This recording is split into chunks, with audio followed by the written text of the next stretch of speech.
এটা হচ্ছে পেঁয়াজের কগনিটিভ ডেভেলপমেন্টের ভিডিওর পার্ট 3।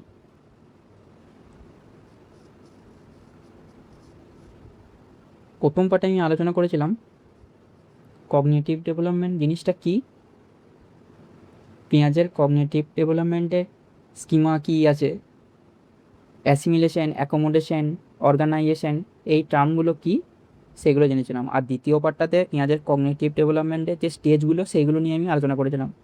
এই ভিডিওটা দেখার আগে ওই দুটো পার্ট আগে ভালোভাবে দেখে নিতে হবে, ওখানে থিওরিটা পুরো কমপ্লিট করা আছে, তারপর এই ভিডিওটা দেখুন।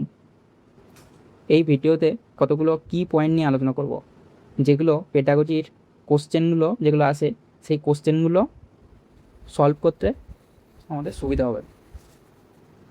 আচ্ছা, প্রথম পয়েন্টটা আমি কি লিখেছি এখানে, এগুলো সবই আসছে ওই পেঁয়াজের কগনিটিভ ডেভেলপমেন্ট থেকে। প্রথম পয়েন্টটা লিখেছি হচ্ছে কীভাবে পড়াতে হবে, সেটা সেটা হচ্ছে চাইল্ড সেন্টার টিচিং অনুসরণ করতে হবে। মানে বাচ্চার যে আগ্রহ, এবিলিটি, এগুলোকে লক্ষ্য করে আমাকে পড়ার টেকনিক সেট করে এগোতে হবে। দ্বিতীয়টা হচ্ছে লার্নিং হবে অ্যাক্টিভ।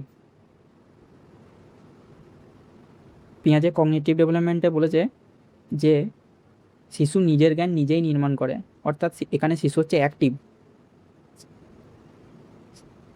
দ্বিতীয় হচ্ছে হ্যান্ডস অন অ্যাক্টিভিটি, এটাতে জোর দিতে হবে। আর হচ্ছে কংক্রিট থেকে কোনো জিনিস বোঝাবার আগে কংক্রিট জিনিসটা থেকে অ্যাবস্ট্রাক্টে নিয়ে যাওয়ার চেষ্টা করব। এই কংক্রিট আর অ্যাবস্ট্রাক্ট এই দুটো টার্ম আমি আগেই ব্যাখ্যা করেছি আগের ভিডিওতে। প্লে ওয়ে মেথডের উপরে জোর দিয়েছে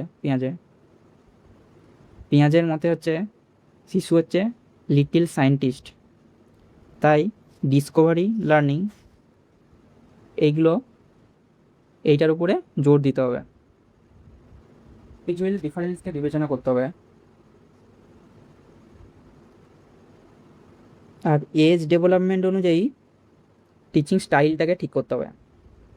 আপনি একটা বাচ্চাকে একভাবে পড়াবেন, যদি সে বড় হয় তাকে একভাবে পড়াবেন, এটাই আর কি। এখানে শিক্ষকের ভূমিকা কী হবে, শিক্ষক এখানে ফ্যাসিলিটেটর, অর্থাৎ ফেসিলিটি প্রদানকারী হিসেবে তার ভূমিকা থাকবে। প্রশ্ন উত্তর, পর্যবেক্ষণ, অনুসন্ধান ভিত্তিক শিক্ষাতে গুরুত্ব দিতে হবে। এইগুলো যখন পেডাগজির কোশ্চেন প্র্যাকটিস করবেন তখন দেখবেন যে এই টার্মগুলো অ্যাজ ইট ইজ সেখানে আছে। আপনি কোশ্চেনটা দেখলে পরে বুঝতে পারবেন যে কোন অপশানটা কারেক্ট। এরপরে দেখে নেওয়া যাক কতগুলো প্রশ্ন যেগুলো বারবার সিটেটে আসে। প্রথম কোশ্চেনটা হচ্ছে এই 2 থেকে 7 বছরের যে এজটা, সেটা পেঁয়াজের কোন কগনিটিভ ডেভেলপমেন্টের অংশ? প্রথমটার উত্তর হচ্ছে প্রি অপারেশনাল। এই স্টেজগুলোর টাইমিংগুলো মনে রাখার জন্য আমি বলেছিলাম 2 জুলাই 2011 এইটা মনে রাখতে। দ্বিতীয়টা হচ্ছে the process of changing existing schema to include new information is called. এই যে চেঞ্জিং কথাটা আছে, তাহলে এটা হবে হচ্ছে অপশান সি, অ্যাকোমোডেশন। তৃতীয় কোশ্চেনটা আছে পেঁয়াজে propose that pre operational children are unable to conserve due to, আচ্ছা এটা হচ্ছে irreversibility of thought, option C. 4 নম্বর কোশ্চেনটা হচ্ছে according to Piaget's theory children learn by, মানে বাচ্চা কী করে শেখে পেঁয়াজের মত অনুযায়ী, সেটা হচ্ছে প্রসেস অফ অ্যাডাপ্টেশন।